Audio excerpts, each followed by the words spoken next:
Breaking Jain news. Sant Shiromani परम पूज्य आचार्य भगवान श्री विद्यासागर जी महाराज ने परम पूज्य निर्यापक मुनि श्री समय सागर जी महाराज को आचार्य पद डायरेक्ट क्यों नहीं दिया।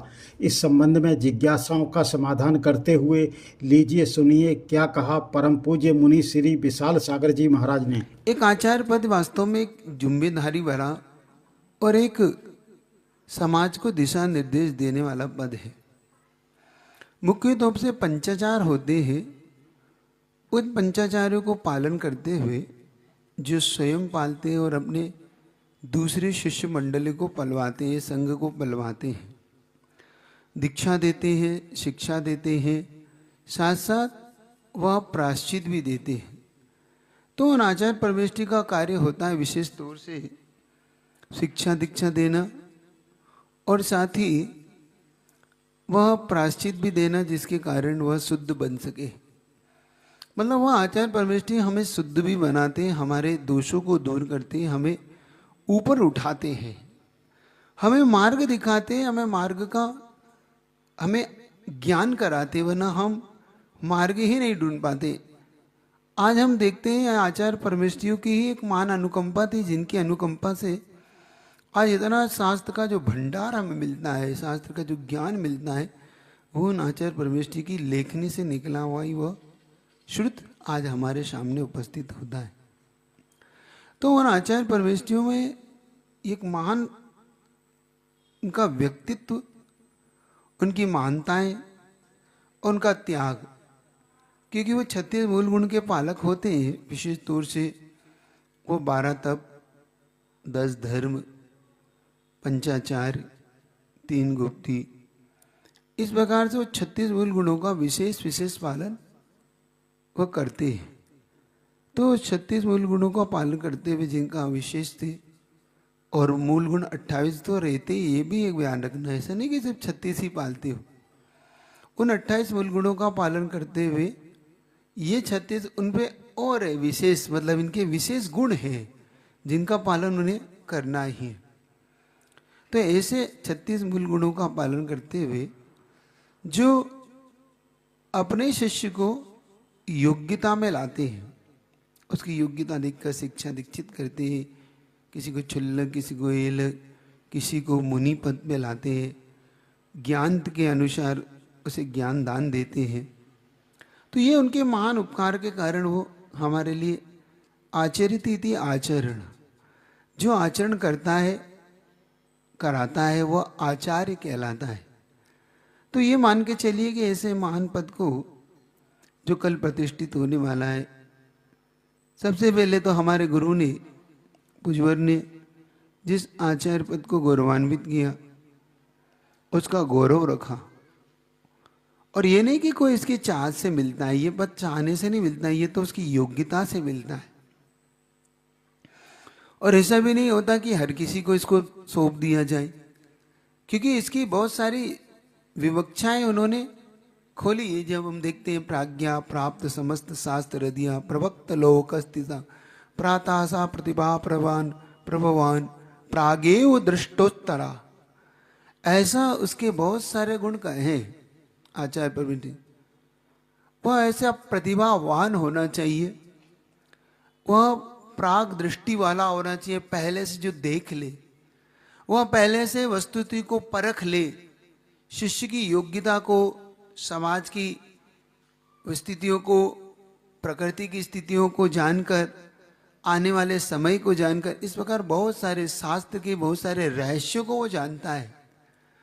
और विशेष तौर से ये कहा जाता है कि जो अन्य शिष्य के दोषों को जानने के बाद कभी उसके बाहर नहीं बताता किसी को, कहते हैं उसका पेट बहुत बड़ा होता है, कि उनके अंदर कोई बात चली जाए तो फिर निकलना असंभव है। ऐसे वो हर के रक्षक होते हैं, संरक्षक होते हैं दोषों को दूर करने के लिए, लेकिन दोषों का कभी वो लोगों को बताते नहीं। आपने उन्हें दोष बताया अपना, तो एक महान गुण होता है कि वो अंदर ही उसे वही भुला देते और उसे पवित्र बना लेते हैं। तो ऐसे उन महान आचार्यों के गुण हुआ करते हैं। ये आचार्य पद ऐसे व्यक्तित्व से शोभित होता है। तो ये किसी प्रकार से हर किसी को ना सौंपा जा सकता है, ना इसका हर कोई पात्र हो सकता है। इसका गौरव तो महान आचार्यों ने जैसे बढ़ाता आया है, वही उसके गौरव के योग्य थे, उस पद के योग्य। चाहे पूज्यवर शांति सागर महाराज हो, उनकी पूरी परंपरा को हम जब देखते हैं तो पूरी परंपरा को जो गौरव उनके आचार्य परमेष्ठियों ने दिया, उसी परंपरा में हम देखते हैं कि आचार्य वीर सागर हुए, शिव सागर जी हुए, आगे जाके ज्ञान सागर जी हुए, उनके शिष्य विद्यासागर जी हुए। ऐसे शिष्य की यह परंपरा जब हम अक्षुण्ण रूप से देखते हैं तो उसमें ये पाते हैं कि पूज्य गुरुदेव ने इस परंपरा को जिस ऊंचाइयों को दिया, इस पद को जितना गौरवान्वित किया, तो बड़ा गौरव का विषय है अपन सबके लिए कि हाँ, ये पद अब एक महान व्यक्तित्व के पास जा रहा है। क्योंकि मैंने कहा वह पद हर किसी को दिया भी नहीं जा सकता, सौंपा भी नहीं जा सकता, ये भी याद रखो। ये पद का बहुत बड़ा गौरव है। ये सिंहासन से नहीं होता कि सिंहासन पर बैठने से होता, नहीं। वो व्यक्ति तो कहीं भी बैठ जाएगा, वो अपने आप में उस पद का व्यक्तित्व ही कहलाएगा। क्योंकि एक बात मैंने आपसे पहले कही थी कि सिंह बनो, सिंहासन की चिंता मत करो। सिंह बनो, सिंहासन की चिंता मत करो, क्योंकि सिंह जिस चट्टान पे बैठ जाता है वो सिंहासन हो जाता है, वो अपने आप सिंहासन हो जाता है। वो जरूर नहीं, ऐसे ही आचार्य परमेष्ठी कहीं भी बैठ जाते थे, वह चलते रास्ते पे, सड़क पे बैठ जाएं, पाटे पे बैठ जाएं, तो कभी उन्हें सिंहासन की चिंता नहीं सताती थी। इसी प्रकार से जो आचार्य परमेष्ठी के अंदर ये लघुता का, उनकी विशेषता के कई गुण होते हैं, तो ऐसे वह आचार्य पद, वह आचार्य परमेष्ठी हम सबको संरक्षण दे, समाज को दिशा निर्देश दे, दिशा दे, देश को देते हैं, समाज को देते हैं, हर प्रकार से वो उसका व्यक्तित्व हमारे लिए बहुत कुछ देता है। तो ऐसी महान आचार्य परंपरा को जब हम देखते हैं, और जब मैं पूज्य गुरुदेव के इस उसको पूरा संस्मरण को मैं देखता हूँ कि जब 72 के अंदर जब पूज्य आचार्य ज्ञान सागर जी महाराज जब इस पद के छोड़ना चाह रहे थे, तो कई बार इसकी चर्चा आपसे की तो, लेकिन आज एक नए ढंग से आपके सामने ला रहा हूं। जब मैं इसका संस्मरण पढ़ रहा था तो मैंने पाया कि जो लोग इसके निकट थे, जो इसको जानना चाहते थे, वह जब वो इस आचार्य पद की आचार्य ज्ञान सागर जी महाराज जी त्याग करना चाहते थे, छोड़ना चाहते थे, और अपने सामने अपने शिष्य को और बहुत सारी चीज छोड़कर सिखाना चाहते थे, त्याग का महत्व दिखाना चाहते थे, तब भी गुरुदेव इसे लेना नहीं चाहते थे। तब गुरुदेव ने स्पष्ट कह दिया था कि मैं इसको नहीं लेना चाहता, मैं इस पद से क्या मुझे अवसर नहीं है। क्योंकि जब ये बात स्वयं ज्ञान सागर जी महाराज ने उनके सामने रखी कि देखो अब मेरा शरीर, मेरी काया काम नहीं करती, और मैंने इसकी पद का निर्वाह किया है, अब यह आपकी बारी है इस पद का निर्वाह करने की। तो उन्होंने स्पष्ट कह दिया, नहीं, मैं इसकी योग्यता नहीं रखता, अभी मैं बहुत छोटा हूँ और मेरी इसी योग्यता नहीं है, तो इसे कृपया मुझे ना देकर आप अन्य किसी को भी दे दे, विवेक सागर जी महाराज को दे दे। वह एक छुल्लक जी थे, उन्हें आप दीक्षित दे के, मुनि दीक्षा दे के इन्हें दे दे। और उनकी लघुता इतनी थी गुरुदेव की कि वो ये तक कह दिया था कि अगर आप इन्हें भी दे देंगे तो मैं इनकी ही शरण में रह लूंगा, कि मुझे साधना करने दें, मुझे किसी प्रकार से अब मैं भार नहीं लेना चाहता। लेकिन जब ज्ञान सागर जी महाराज ने जब ये कहा कि नहीं, आपकी योग्यता इस पद के योग्य है, इसलिए आप ही इसे ले, तब गुरुदेव मौन होकर उन्होंने इसे इनकार कर दिया। और जब इसे इनकार कर दिया तो सबसे बड़ी अब बात ये थी ज्ञान सागर के सामने कि अब मैं किसे दूं ये पद, क्योंकि जिसे देने का मन है वो लेना नहीं चाहता, और जिसे लेना है शायद उसे वो देना नहीं चाहते थे, क्योंकि वो जानते थे, दूरदृष्टिकोण उनका बहुत बड़ा था कि नहीं, आगे जाके जिन शासन की अगर प्रभावना दिख रही तो इनसे दिख रही है। उनकी योग्यता, उनकी निरीता, उनका ज्ञान का क्षयोपम, उनका रूपवान, आचार्य के जो गुण होना चाहिए वह श्रेष्ठ से श्रेष्ठ गुण, उनकी मुख की आकृति, उनके चरण, उनके हाथ की आकृति, तो ये दृष्टिकोण उनका बहुत बड़ा था कि ये उनके योग्य हैं, लेकिन वो लेने ही स्वीकार नहीं कर रहे। तब वहाँ पे एक बहुत बड़ी बात आती है कि उनके जो छगनलाल जी साहब और कचौड़ीमल जी साहब और ऐसे बहुत सारे लोग वहाँ पर जब गुरुदेव के उस समय में आए तो गुरुदेव को स्पष्ट रूप से उन्होंने कहा कि भाई ये लेना नहीं चाहते, बहुत सारे क्षुल्लक वहाँ पे हैं। तो उन्होंने कहा कि नहीं नहीं, आप उनका चेहरा उतरा देखकर, ज्ञान सागर जी का चेहरा देखकर कहते हैं कि आपको को आज क्या है आपके चेहरे। तो कहा मैं क्या करूं, चिंतित हूं कि मेरा पद का त्याग करे बगैर मेरी संलेखन नहीं होगी, और ये लेना नहीं चाहते। तब उनके पास जाके, चूंकि ऊपर छत के मंदिर के ऊपर बैठे थे, तो वहां पर जाके कहते हैं कि देखो, आप अपने गुरुदेव को क्या निर्विकल्प नहीं करना चाहते? क्या आप अपने गुरुदेव की समाधि नहीं कराना चाहते? तो कहा मैं कराने को तैयार हूं, बस शर्त इतनी है, मैं पद नहीं लेना चाहता, मैं पूरा करने को तैयार हूं, मैं उनकी हर बात को मानने को तैयार हूं, लेकिन भैया मुझे ना दे, आप जिसे योग्य समझे गुरुदेव उसे दे दे। तब उन्होंने कहा देखना कि मेरी इस जर्जर स्थिति को ये शायद विद्यासागर जी अभी समझ नहीं रहे और मेरी बात नहीं मान रहे, क्या करूं? तो विद्यासागर जी के सामने यही बात आई कि मैं इनके पीछे पीछे चलने को तैयार हूं, लेकिन मैं इस पद को लेने को तैयार नहीं हूं। यहां तक कि उनके एक विशेष, उनके हितैषी कहे या उनके भक्त कहे, उन्होंने कहा कि महाराज को मैंने बहुत समझाया और मैंने कहा कि आप क्यों नहीं ले लेते ये पद, जब आपके गुरु आपको इतना देना चाहते। तो क्या मेरी योग्यता नहीं है? तो उन्होंने कहा गुरु से ज्यादा योग्यता कौन जानता है? आप अपनी योग्यता आप नहीं जानते, आपकी योग्यता गुरु जानता है। और गुरु ने आपकी योग्यता देख ली है तो फिर आप इसमें विकल्प ना करके ले। तब उन्होंने कहा कि देखो, सही में मायने में मैं इस विनश्वर पद को नहीं चाहता, मैं अविनश्वर पद को चाहता हूं। मेरी रुचि इस विनश्वर पद को लेके क्या है, क्योंकि मुझे इसे छोड़ना ही, तो मुझे इसको नहीं लेने में रुचि है। मेरी अगर रुचि है तो अविनश्वर पद में मुझे वो चाहिए। तो उन्होंने कहा नहीं, फिर भी गुरु को निर्विकल्प कराओ। फिर भी उन्होंने उसे शायद स्वीकार नहीं कर पाए। तब गुरुदेव ने एक योजना बनाई कि भाई कुल मिला के अब इस प्रकार की योजना बनाई जाए ताकि वो कुछ तो माने।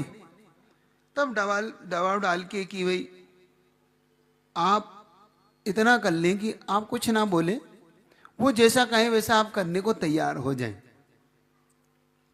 तब गुरुदेव उस समय भी देखना किस प्रकार से गुरुदेव ने अपने आप को निरीह करते हुए कि मैं अच्छे से समाधि कराऊंगा, आप वो विकल्प ना करें, लेकिन इस पद को नहीं लूंगा क्योंकि इसके योग्य नहीं हूं। तो उन्होंने कहा कि आप तो बस इतना हाँ भरे, बाकी सब उन गुरु पर छोड़ दे, आप स्वीकार नहीं करते, ये सबसे बड़ी बात है। तो छगनलाल जी ने कहा कि देखो, अगर समाधि कराना चाहते हो तो वो जैसा कहे वैसा मान लो, इसी में उनकी समाधि निर्विकल्प होगी, उन्हें विकल्प बना रहेगा तो उनकी समाधि बिगड़ेगी। आपकी योग्यता वो अच्छी तरह से समझ चुके हैं, जैसा कहे वैसा करिए, नमोस्तु करके बस गुरुदेव की बात के पास स्वीकार करिए। ऐसा कह कि उन्होंने मनाया, लेकिन उनका मन फिर भी नहीं था। अंधोगत्मा पाटनी जी और ये सब और गुरुदेव के पास गए कि आप तो मूर्ति निकालिए, सब मान जाएंगे। जब वो मौन हो गए तो अंतोगत्मा 22 नवंबर व 1972 का दिन, जब बहुत अच्छे योग में मार्ग शीर्ष बदी दूज के दिन उन्होंने कहा कि ये सबसे अच्छा मूर्ति, इस मूर्ति के दिन ही मैं आचार्य पद इन्हें देना चाहता हूँ। और कहते हैं सबसे श्रेष्ठ मूर्ति में से ये मूर्ति उन्होंने निकाला था। और जब गुरुदेव को उस नसीराबाद में, तो उन्होंने बस इतना था कि एक काम करो, उस समय रतनलाल जी साहब पाटनी थे, उन्हें जाकर कहा कि आप सब पूरे संघ को बुला के लाओ। तो उस समय आचार्य पुजवर मुनि विद्यासागर जी महाराज, एलक सन्मति सागर जी, छुल्लक सुख सागर जी, विनय सागर जी, स्वरूपानंद जी और दूसरे संघ के पदम सागर जी, आदि सागर जी थे। सभी वहाँ पर उस स्थान पर बैठकर यथा योग स्थान पर बैठ गए और नसिया जी के बरामदे पे वो पूरे लोगों से भर गया कि अब क्या होने वाला देखते हैं। क्योंकि लोगों के मन में एक प्रश्न ये उठ रहा था कि अब पद त्याग तो हो जाएगा, लेकिन विद्यासागर जी ने नहीं लिया तो अब क्या होगा, क्योंकि वो मानने को तैयार नहीं है और ये पद त्यागने का मुहूर्त निकाल दिया इन्होंने। तो पद तो त्याग होता ही है और नहीं लिया तो फिर किसको देंगे ये देखना है। तो लोगों के अंदर ये कौतूहल भी था कि आखिर इसका होता क्या है। और ये भी बात तय थी कि अगर मान लो नहीं लेते तो पद छूट चुका था, अब जो होगा सो देखा जाएगा, जिसको ये तो है छोड़ दिया तो छोड़ दिया। तो ये भी एक आश्चर्यकारी घटना तो थी कि बस त्याग करना महत्वपूर्ण है, लेगा कौन इसकी टेंशन हो सकती थोड़ी देर के लिए, लेकिन जरूरी नहीं कि इसे लेने वाला मिले तो ही इसको छोड़ा जा सकता है, ऐसा भी कोई एकांत नहीं है। उन्होंने कहा आश्चर्य किया कि मैं आज से आचार्य नहीं हूं, बात खत्म हो गई, त्याग हो गया। ये भी तो हो सकता है, मान लो कोई शिष्य नहीं मिला उस समय तत्काल में, छोड़ दिया कि भाई अब संघ जिसको देना चाहेगा, जिसे योग्य समझेगा वो दे देगा, मैं तो अपना त्याग कर चुका हूं।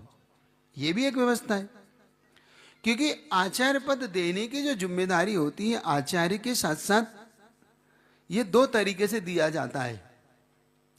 एक तो आचार्य पद दिया जाता है स्वयं अपने गुरु के द्वारा शिष्य को, और एक दिया जाता है समाज के द्वारा। क्योंकि आचार्य प्रवर शांति सागर जी महाराज को हम देखें और बुजुर्ग ज्ञान सागर जी महाराज को देखें, तो ज्ञान सागर जी महाराज को जो पद दिया गया वो समाज के द्वारा दिया गया। क्योंकि मैंने आपको पहले ही बताया था कि आचार्य ज्ञान सागर जी महाराज जी को मुनि जब दीक्षा दी विद्यासागर जी को, तब तक उनके पास आचार्य पद नहीं था। आचार्य पद उन्हें दिया गया विवेक सागर जी की दीक्षा के समय। तो यह एक तो तरीका है, समाज इस पद को प्रतिष्ठित जो योग्य हो उसे दे, उसकी योग्यता के अनुसार, इस पद की गरिमा के अनुसार उन्हें दे दे, और इसमें कोई विवक्षा, लेकिन उसकी योग्यता होना चाहिए, क्योंकि ज्ञान सागर इसके योग्य थे। उसका कारण इसलिए कह रहा हूं कि स्वयं ज्ञान सागर जी महाराज ने बड़े बड़े गुरुओं को पढ़ाया था। वीर सागर जी महाराज को पढ़ाया, शिव सागर जी को पढ़ाया, उन्होंने उनके संग में पढ़ाया, ज्ञानमती जी को पढ़ाया। ऐसे बहुत से लोगों को, ऐसे बहुत से आर्य का संघ को उन्होंने पढ़ाकर अपने एक उपाध्याय पद की तरह उनका जीवन रहा। और ये पढ़ाना उनका पंडित अवस्था में हुआ, पंडित भूराबल की अवस्था में। और बाद में फिर ये स्वयं जब मुनि बन गए ज्ञान सागर जी। और एक बात उनकी और भी बहुत सारी चीज़ों में कि स्वयं छुल्लक स्वयंभू रूप से बने। बाद में स्वयं शिव सागर जी महाराज ने इनका दुपट्टा हटाया कि हटाओ दुपट्टा, तुम एलक बन जाओ, तो वो एलक बने। फिर उन्हीं से फिर उन्होंने मुनि दीक्षा भी हासिल की। इस प्रकार से उन्होंने मुनि पद तक पहुंचे। फिर आचार्य पद समाज के द्वारा उनको कि नहीं आप समाज के प्रति, तो एक तरीका ये है।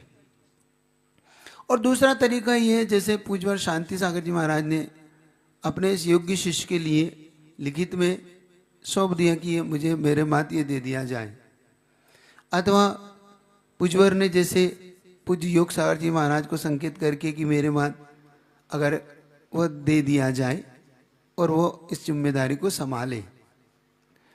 कभी कभी ये मन में भी आता है कि बहुत से लोग के मन में कि शायद ये गुरुदेव डायरेक्ट भी कर सकते थे, तो उन्होंने इसको क्यों नहीं किया, है ना। ऐसा भी कभी मन में आप लोग के आता है कि पूज्य गुरुदेव ने ये डायरेक्ट भी देखे तो मुझे ऐसा लगता है कि गुरुदेव स्वयं इस पद को नहीं चाहते थे। क्योंकि कितना मनाया गया, मैं आपको बता रहा हूं कि आचार्य श्री को जब 22 नवंबर के दिन ये पूरे संघ को बुलाया गया, तब पुनः एक बार ज्ञान सागर जी ने कहा कि मैं अपनी काया जर्जर समझ रहा हूं और मैं अब इसके योग्य नहीं। जो उद्बोधन में उन्होंने कहा और संकेत में उन्होंने कहा कि अब मैं विद्यासागर जी से कहता हूं कि वो इस पद को संभाले। तब उन्होंने वहां भी इंकार कर दिया कि नहीं, मैं इसको नहीं संभाल सकता, मुझे क्षमा करें, आप और भी जो नियम देंगे मैं सब ले लूंगा, लेकिन मुझे इसके लिए ना कहें। तब वहां पे उन्होंने कहा कि क्या आपको नहीं लगता गुरु दक्षिणा देना चाहिए?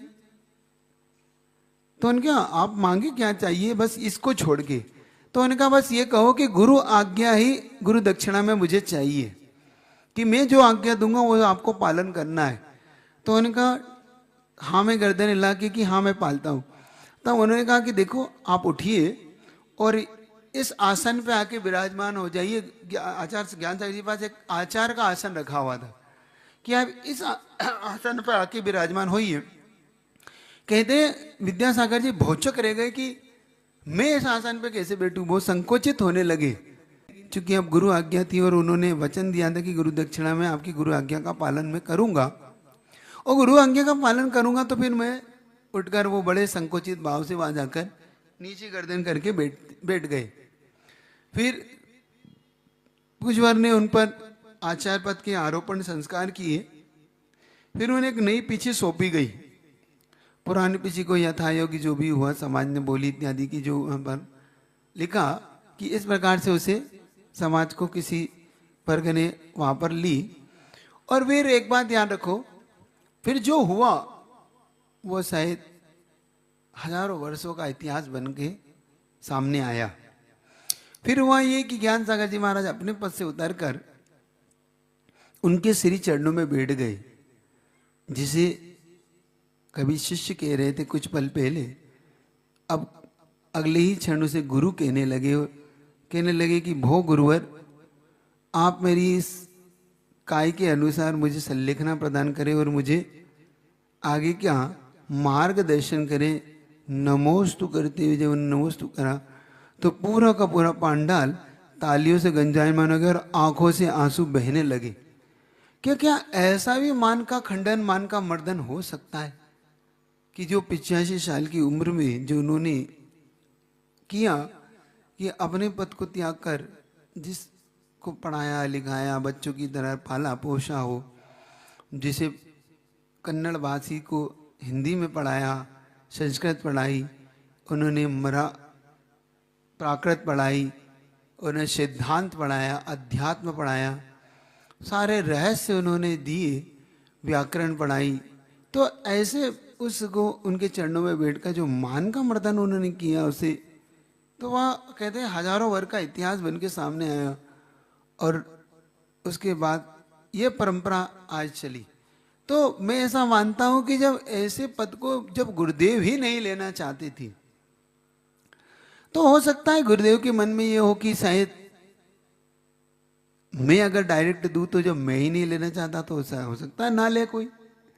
हो सकता है कि उस समय शायद जिस प्रकार से, क्योंकि जब निर्यापक की घोषणा की गई तो उस वाक्य को आज भी, उस लाइन को कभी आप सुनिएगा, टेक लाइन सुनिएगा, गुरुदेव ने स्पष्ट कहा कि मैं 40 साल से आज मना पाया हूं। इनसे मैं 40 साल से कहते कहते आज ये माने हैं, और मानने के बाद अब ये निर्यापक पद का निर्वाह करेंगे। आगे ये और भी संघ बड़ा होगा, ऐसा उन्होंने कहा।